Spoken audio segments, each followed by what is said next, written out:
Hey everybody, Jake here from Bearded Gear, and I wanted to take a few minutes to properly kind of show where I'm at personally with the Koenig Arius. I have been tooting the Arius's horn for a long time now. Early on in my channel, I got an Arius. It was actually my second Arius, and I still have that knife, although it's gone through some changes, as you'll see in a second. But I've been a big fan of the knife for a long time. It's been objectively what I would call my favorite knife for a long time. And lately I've been slowly but surely kind of going deeper and deeper down the rabbit hole with the knife.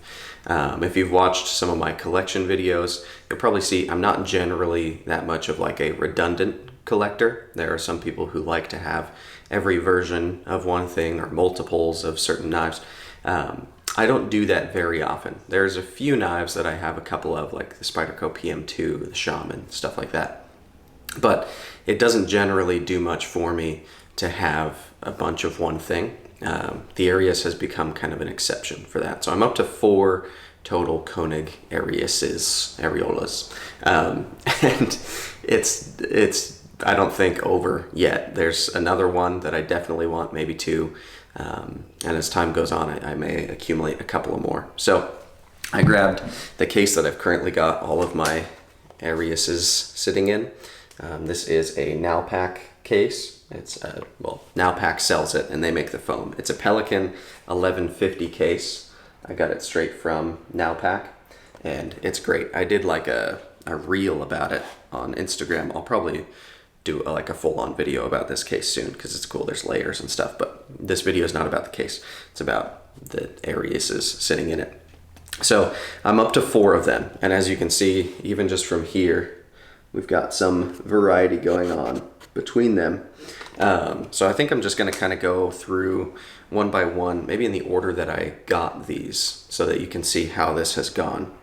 So the first one is actually the same Arius that you'll have seen early on in my channel, but it's now been Cerakoted. So this was a plain Jane Arius Gen 4, and I had the guys over at River's Edge Cutlery Cerakote this with a topo pattern and in their kind of signature colorway, which happens to be one of my favorite colorways for knives ever, with an OD green and then flat dark earth combination with all black fittings.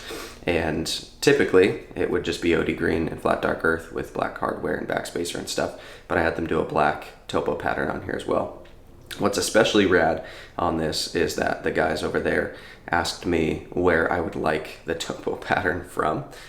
So this is literally one of the peaks that I hike regularly that's patterned on here. They did a great job with it. So this knife, like I said, was a plain Jane. Now it is not anymore. And I love this thing because it's personal and it's now especially an Arius that to me is even more meaningful than it was before. It's just really, really cool. They did an awesome job on the Cerakote. As you can see, everything is even. It looks great. And I'm super, super happy with this knife. Thrilled with it, really. So still have the Arius that I got a couple of years ago.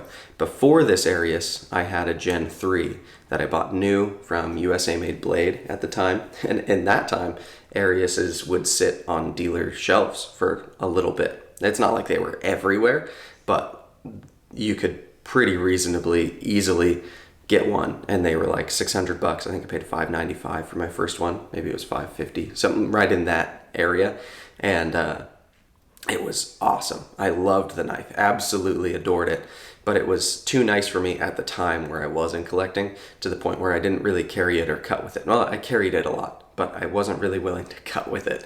And so it seemed dumb to have a knife that was worth so much, especially at the time, that I didn't cut with. I still don't generally keep knives around that I'm not willing to cut things with. That defeats the purpose for me personally. Not saying I pass any judgment on people who collect knives that they feel are too pretty to use and they don't use them. That's fine. Do what you want with whatever you own. But anyway, the first one that I had, I let go of because I had all this inner struggle about using it and it didn't seem justifiable to keep it in that case. So anyway, when I decided to get this Arius, it also came with the decision that I was going to be cutting with it, carrying it regularly, and treating it like a proper user. And I have. This knife has seen some serious mileage. And now that it's Cerakoted, it's still seen some mileage. I have a few Ariuses now, so I don't carry this one as much as the others, if I'm being totally honest. But I do still carry it and cut with it, and the Cerakote's been holding up fine. It's been great. So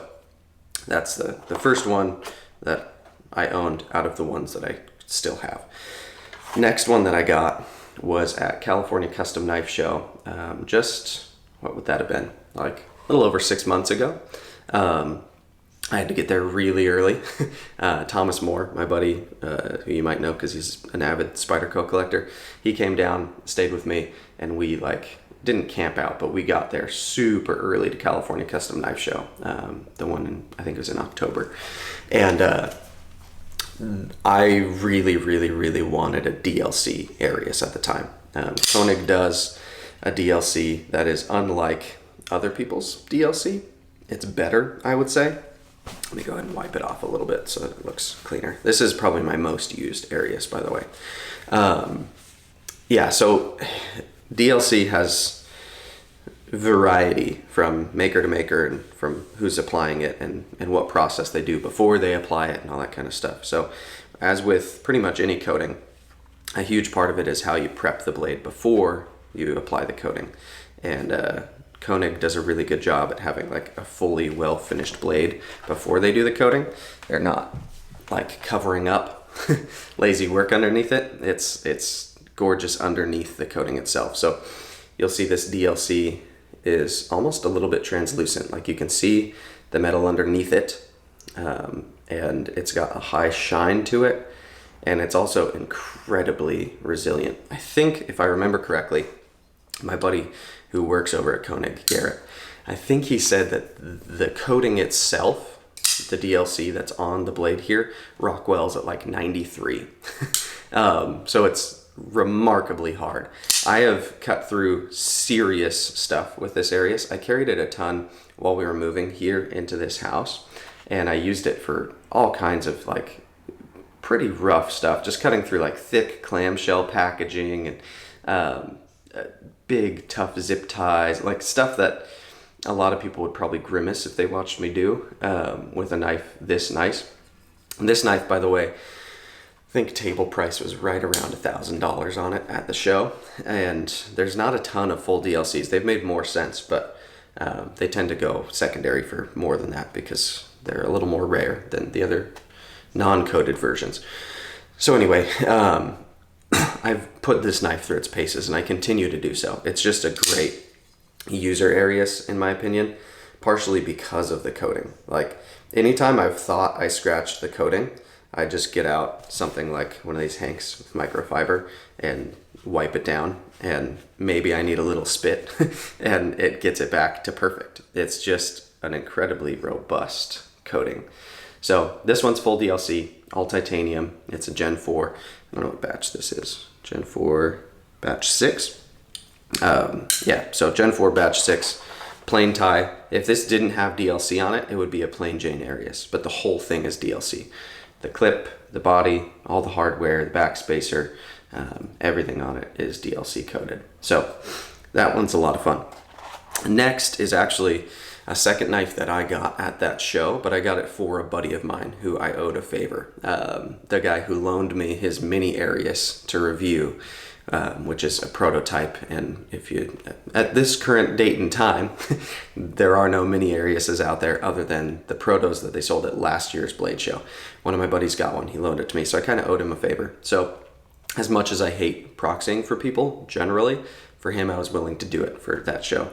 And he had me pick up a copper twill Arius, and then as luck would have it, I told him if he ever let it go to just let me know and I would buy it from him.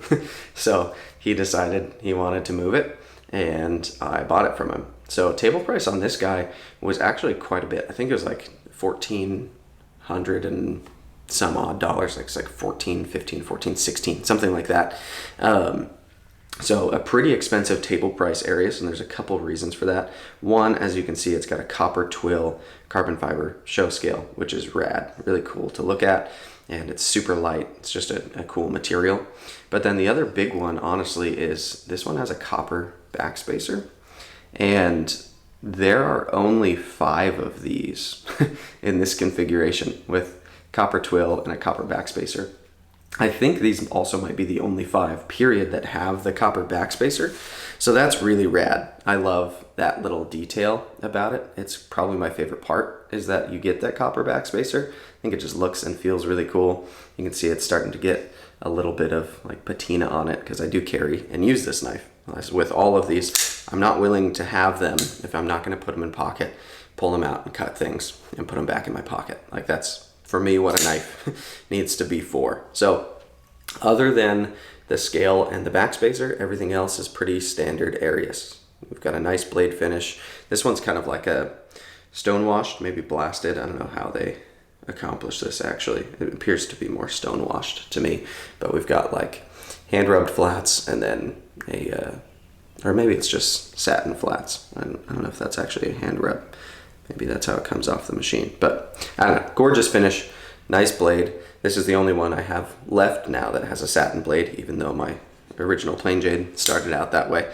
But now it's been Cerakoted over. So I love this Arius. Really, really great, really cool looking knife. And the scale and the backspacer really kind of set it off. Then the last one, the one that I just got recently, this is one I had to kind of wait quite a while for, and is a really special knife, unique in a lot of ways. So this one has a camo carbon show scale that actually has a little copper in it. I don't know if you can see that, but it's pretty faint. There's just a little bit of copper running through there. It almost looks like bacon. And then not only is it a cool camo carbon scale, but we have what is part of style 57 milling. You can see this pattern that runs through here with those lines through it. That's typically seen on a style 57, but usually these other surfaces are milled as well. So this one was, I think, kind of like they were just kind of seeing what they could get away with on this scale, seeing how it looked doing that, and I loved it. So it's got a really unique copper camo carbon show scale. All of the hardware, everything is DLC. Other than that, the blade, the clip, the backspacer, all of it is DLC. And then what takes this knife even a step further than that is this is the first one that they've done in Magna Cut with a DLC blade.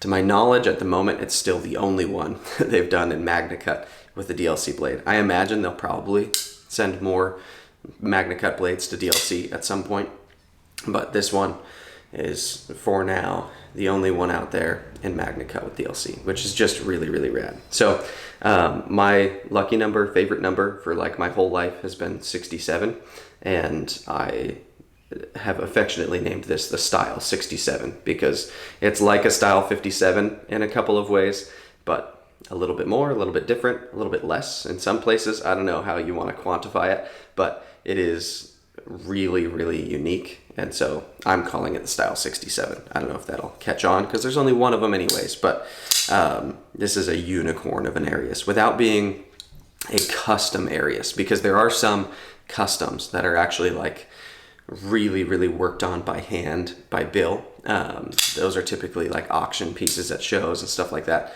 And those go for a few grand all the time.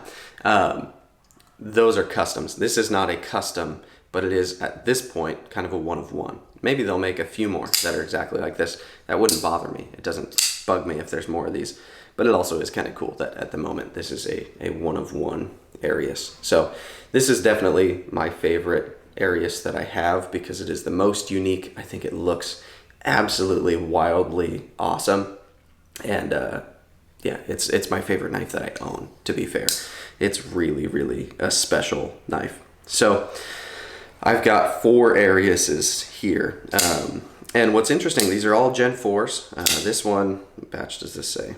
Gen 4 batch 8. So I've got a Gen 4 batch 8 here. This should probably be a batch 6 as well, because I got it at the same time as the other batch 6. Yeah, so the copper twill is batch 6. The full DLC is batch 6. Let me see if through the Cerakote I can still see what number this one is. Nope, I can't. But it's a Gen 4. I think this one was, I'd have to look back at the videos. I don't know. It's one of the earlier batches in Gen 4.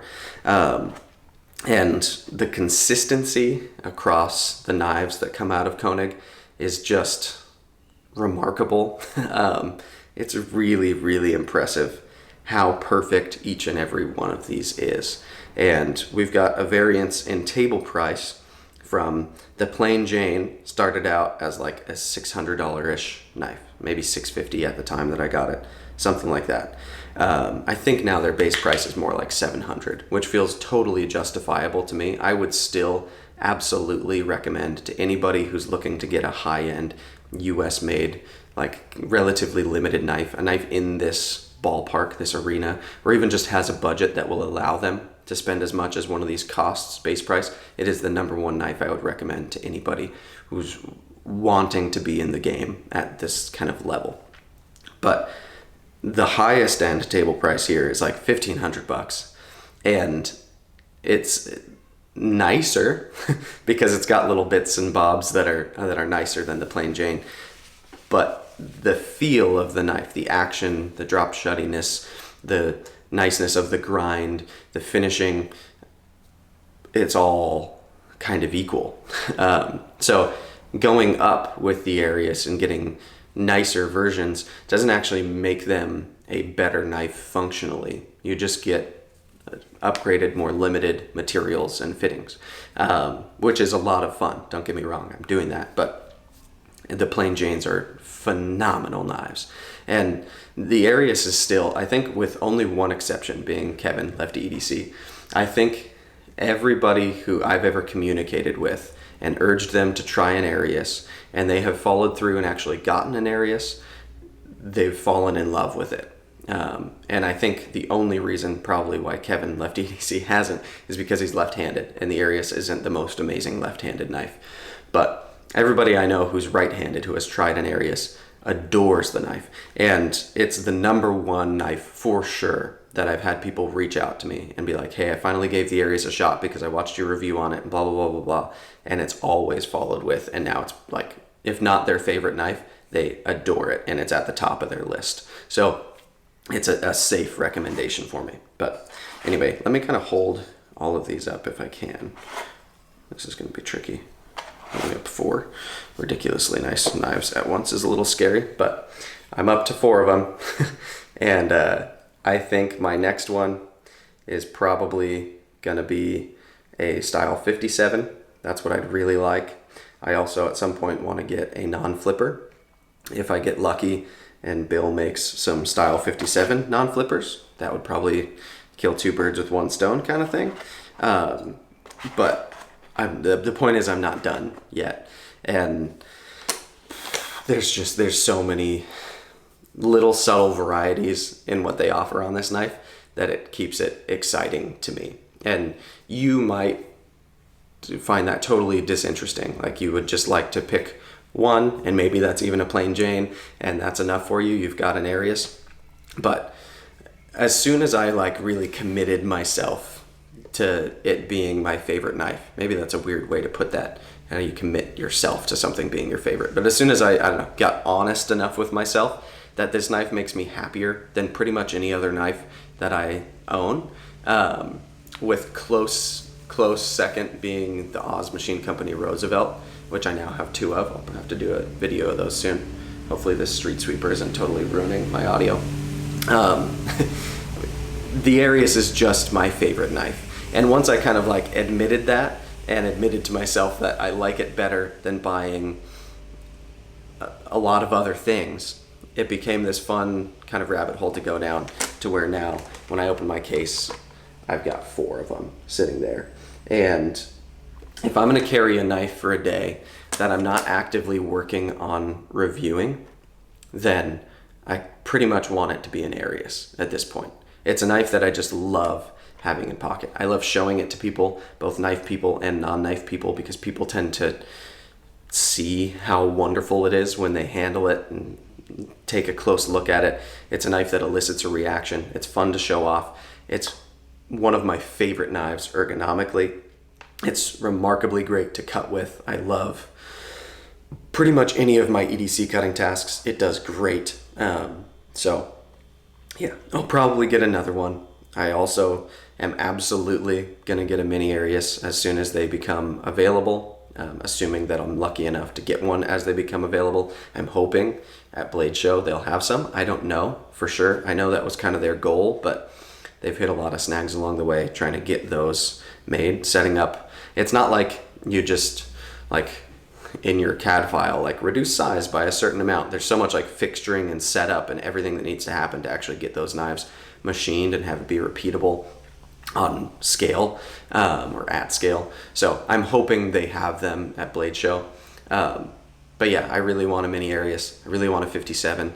I've had a mini Goblin. I had one once for a little bit, and I foolishly didn't keep it. I let it go, and that's a knife that I kick myself all the time for letting go of. So I'll probably get a mini Arius soon, and then maybe at some point this whole top row will be full-size Ariuses, and then underneath in the bottom section of this case I'll have a mini Goblin and a mini Arius or something. Like maybe this will become a Koenig case. That would be awesome to me, but I don't know. In the meantime, I'm adoring these 4 that I have. They're very intentional knives for me to have, and they make me really, really happy. Not just to look at them in the case, but as actual tools for me to put in my pocket and use. Again, no shade to people who own even an Arius and don't cut with it. I was that guy for a little bit, but I'm at a point where this is my favorite knife to carry and use. Yeah, it's wonderful, and kudos to Bill and the team at Koenig for being so remarkable at making knives. I've tried a lot of knives at this point. I'll also show you real quick what's in my pocket today, because I think this is funny. I don't know how much video series I'm going to do on this knife, because I don't know that I want to deal with it at the moment, but I'm carrying a Sebenza 31 bog oak. And I've got a lynch clip on the way for it that's not here yet. But this is another US made knife, also from up in Idaho. Also relatively expensive, not quite as expensive as an Arius. But when I reviewed the Sebenza 21, I didn't love it. The 31 I'm liking a little more than I did the 21, but I'm not in love. I'm just trying to give it another fair shake for a little bit, having it in pocket, using it. And Tim Reeve, who's at the helm of Chris Reeve Knives right now, is friends with Bill Koenig. I don't have anything against Tim Reeve personally. I've said my piece about the knives before, and if I find that I end up really liking this one with some time with it, I'll be honest and I'll share a video about that. But my point is, there are a few really nice US made knives at this point, coming from a few different manufacturers or makers, and without any hesitancy at all, I can say confidently that Koenig is my favorite, and I believe that they're the best. I hope that other makers can kind of get to that level. I'd love to see that. But Koenig is absolutely crushing it for all of the things that I like. And it's not even a knife that, like, if I on paper were to write out all my preferences, the Koenig departs from a couple of those, but it does it in such a way that just works. Like this, the clip on the Arius is not deep carry at all whatsoever. But it doesn't bug me for some reason, because maybe I've gotten used to it. Maybe it just works really well for a non-deep carry clip, but it doesn't bother me. The backspacer, the way it sticks up and isn't flat on the end and also is just kind of proud and built for a lanyard, doesn't bug me. I've grown to just love the way it looks. And I think a big part of that is the more I've carried and used the knife, the more I've just found it really, really works for me. And so much about it is perfect also, that it's easy to forgive the few little spots where it's not my preference, you know? Anyway, this will be kind of my ode to the Arius for now. I imagine at some point on my channel you'll see another video about another Arius that I pick up, or maybe I'll even do another more long-term follow-up on the model. But as of right now, the Arius is still my favorite knife. It's just wonderful, and I'm not even done with it. So, all right, thanks for checking it out, guys. Appreciate you for watching, and see you on the next one.